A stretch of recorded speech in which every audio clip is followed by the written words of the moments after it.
Hello， 大家好，我是说装修的小李哥。上一话说到，在仔细和屋主大姐沟通之后，小李哥定出了一个性价比比较高的方案，在门厅隔出面墙，增加一个独立的居住空间。接下来我们就接着这次的工程，来说说安装隔间架以及灰板的一些小知识。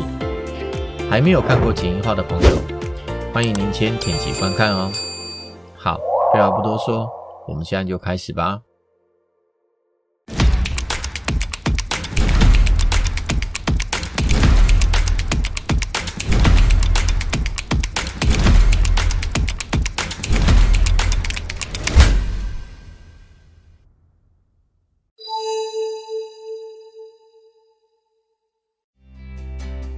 在材料上来说，轻质隔间墙主要是由结构架以及面板所组成的。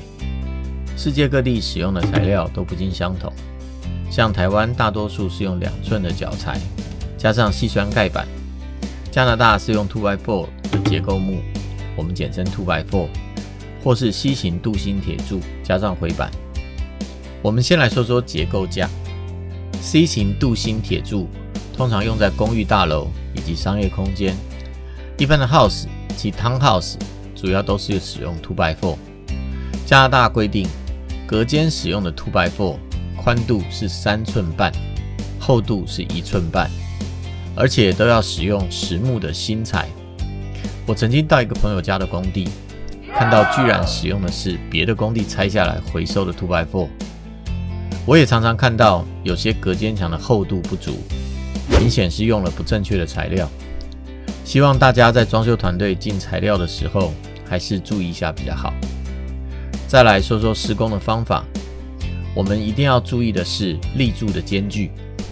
加拿大 Building Code 规定，隔间墙的立柱间距不得大于16英寸，天花板不得大于24英寸。结构立柱是承受墙的正向受力，墙稳不稳就看它了。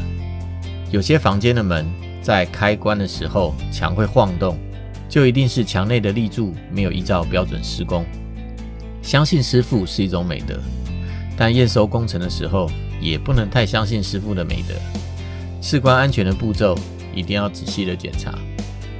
室内的隔间墙及装饰墙是不需要安装保温棉的。如果有隔音需求的朋友，你应该要加的是隔音棉，而不是保温棉。这里有个知识点，有安装隔音棉的房间，最高可以减少 90% 的室内声音穿透，比如说话、音乐的声音。但如果是会造成地面震动的声音，像是脚步声、钢琴声，墙内的隔音棉就发挥不了作用了，必须在地板下安装吸震垫才有效。隔间的结构做好，就可以直接上灰板了。虽然法规没有限定要用什么方向来安装灰板，但小李哥都会选择横向安装，因为灰板的长边都有设计倒角，长边相接，最后补土打磨完之后的墙面会比较平整。这是小李哥追求品质的小秘诀，和大家分享。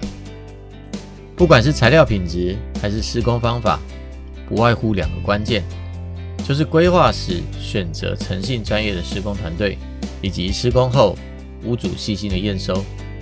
希望所有看完这一话的好朋友，装修的过程都能顺利、平安、品质好。